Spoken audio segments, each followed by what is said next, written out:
SmackDown was in Madison Square Garden on Friday, and quite a bit happened. But at the same time, one thing happened. Really happened.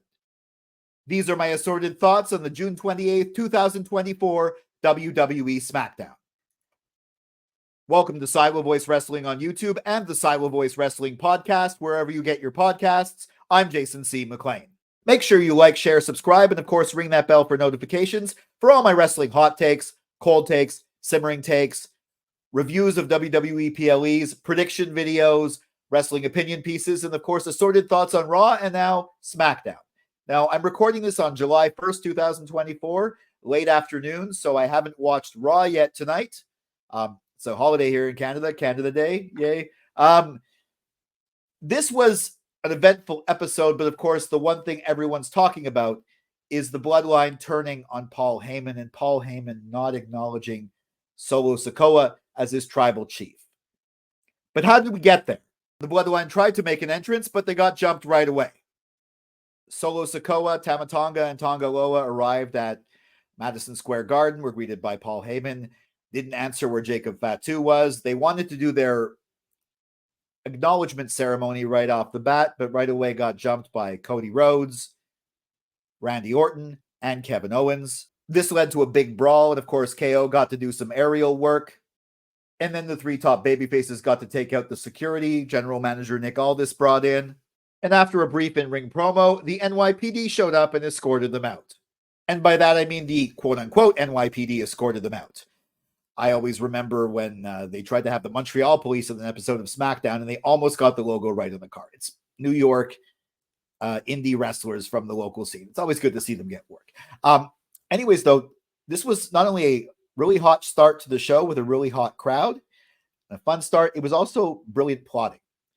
Jacob Fatu wasn't there.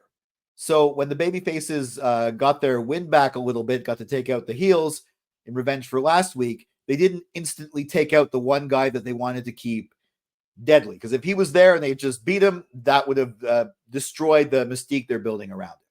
Also, it meant that the Owens, Orton, and Rhodes and Cody would not be there for the end of the show when the segment with Paul Heyman happened. So it bookended the show, and it was some very nice plotting. It made everything make sense as to why nobody ran in to stop what was happening. Not that they would have ran in for Paul Heyman, but anyways, they weren't even there to do it.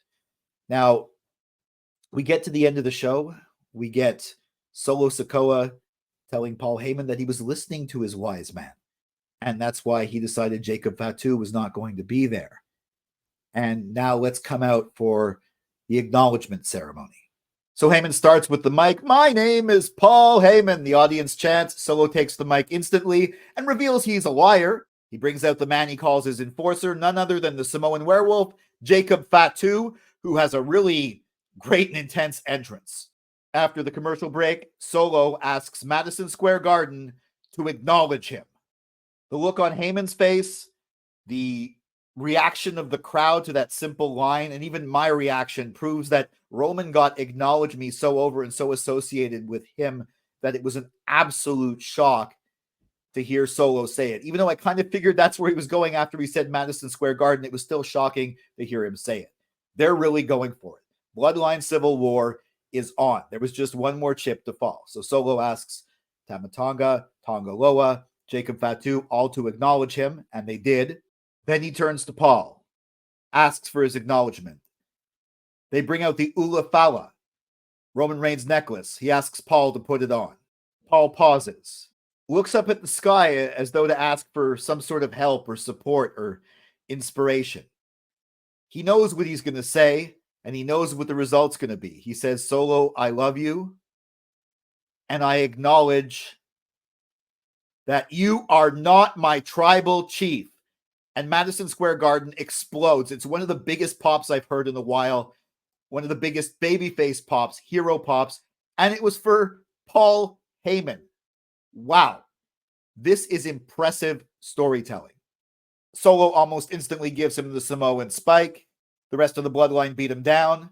Jacob Fatu picks him up outside of the ring, and they shield powerbomb him through the announce table. And of course, it breaks. And the crowd started chanting, "F you, Solo."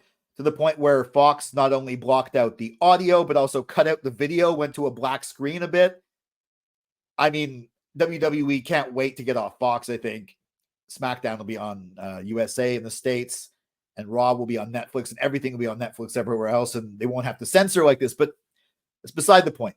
The sheer crowd heat that Solo Sikoa and the Bloodline got right now is something unthinkable a few weeks ago, because Solo was not really didn't have the credibility as the main heel. And Roman, people were chanting for him, we want Roman, but now that Paul Heyman had one of the biggest babyface pops I've heard in a while, Paul Heyman, Roman is going to come back as a massive babyface, and Solo has all the heat needed to make this Bloodline Civil War a major angle. And Paul Heyman was absolutely perfect in this segment. He played his role perfectly. He took a major bump, a few bumps. He doesn't normally take bumps, especially not big ones. So obviously this is clearly important. He'll be back probably when Roman's back. And I'm wondering if maybe they're going to have a new wise man for Solo, because Solo is great as a heel, is great physically. He can talk, but he definitely doesn't have the mic skills of a Paul Heyman. I'm wondering if they're going to give him another wise man, another mouthpiece. We'll see where that goes. But right now, I'm very interested in the Bloodline story once again, that is just heated up to almost nuclear levels yet again. It's the story that keeps on giving. Of course, that wasn't the only thing that happened on SmackDown. There were some Money in the Bank qualifiers, two of which I kind of predicted the winner, and one, not so much. Tiffany Stratton was my original pick to win the women's Money in the Bank ladder match, so I definitely figured she'd qualify, and she did. Hearing the other competitors, I figured Jade Cargill would put on a good performance, and Candice LeRae would take the pin. Both of those things happened. And I also figured Nia Jax would interfere. And while the reigning Queen of the Ring did make her presence known in support of Tiffany Stratton, I guess when her first loyal subject, it's going to be interesting, it wasn't her that ultimately caused Cargill to lose. It was Indy Hartwell, who came in to help out Candice LeRae, and she did take out Cargill from the match, but LeRae couldn't get the job done, and it would lead to a prettiest moonsault ever, and Tiffany Stratton and Nia Jax celebrating how Tiffany is going to be in Toronto at Money in the Bank. This was a good match with some definite surprises. The biggest surprise is that it looks like they might actually be going for a program with Bianca and Jade versus Candice and Indy. That's definitely a way to elevate Candice and Indy. They were kind of flailing on Raw, and now on SmackDown, they were kind of flailing, but now if they're in a feud with two of the biggest names in the industry, that might change. Of course, that would involve putting the tag titles back on Bianca and Jade. They might do that sooner rather than later. But I like where they're going with Tiffany and Nia. I think they're definitely going to be a group. Maybe Tiffany's going to help Nia beat Bayley, or maybe she wins Money in the Bank and she has to go after Nia. I thought she was going to win Money in the Bank. I still do, although the fact that Chelsea Green's now in the mix, I don't know. I'm going to talk about that in my prediction video, but I like this way the match set up a number of different possibilities, a number of exciting possibilities, and potentially could be building some talent that haven't really been built. Good job on this match. I also figured Naomi would qualify for Money in the Bank, and she did.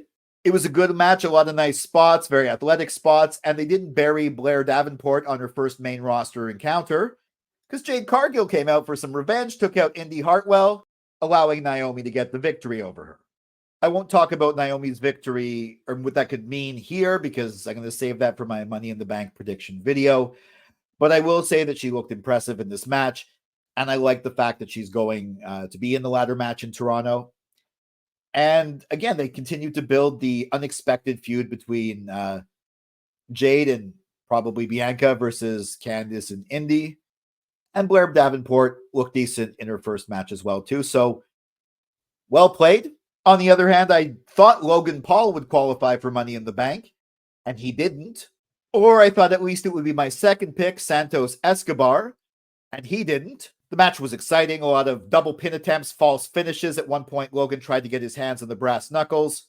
We got New York Knicks star Jalen Brunson, hometown hero, jumping over the barricade because he was there in the audience to confront Tyrese Halliburton, who came out with Logan Paul. He's from the Indiana Pacers. I don't really follow NBA basketball or any kind of basketball, but you could definitely tell who the hometown hero was. He was the one helping out LA Knight, and the heel from out of town, he was the one helping out Logan Paul. And eventually it was LA Knight, who qualified for Money in the Bank. I honestly did not expect this. This was the least possible outcome because LA Knight qualified last year and he didn't win. And I don't think he's going to win Money in the Bank this year. Well, we'll talk about that in the prediction video. I think he's going to be challenging Logan Paul for the U.S. Championship at SummerSlam. And I thought maybe he would interfere if Logan was in the match and give Logan a reason to fight him. But maybe Logan's going to interfere and give LA Knight even more reason to challenge him. Who knows? That's for another prediction video. But this was a really exciting match in the middle of the show at the 9 o'clock hour. I'm glad I saw it. The crowd was really into it. And it's always nice to see LA Knight win. And these were my assorted thoughts on the June 28th, 2024 WWE Smackdown from Madison Square Garden in New York City. This was a very well-paced, tightly organized show with a lot of high spots, no real down spots. But of course, the main thing was Paul Heyman getting that massive babyface pop and the Bloodline turning on him. That's, I think, what everyone will remember from this show. Do you agree with me? Is there something I missed? Something that should be talked about? Do you agree with my takes? Let me know in the comments. Follow at Silo Wrestling on X, at SBS Reviews on Instagram and Facebook, and me at Jason C. McLean on X and Instagram. And of course, make sure you like, share, subscribe, and ring that bell for notifications to get notified of my assorted thoughts on Raw, which I'm going to record after I watch Raw. And of course, my prediction video for Money in the Bank. Maybe I'll get an opinion piece in this week too. Who knows? For Silo Voice Studios in Montreal, I'm Jason C. McLean.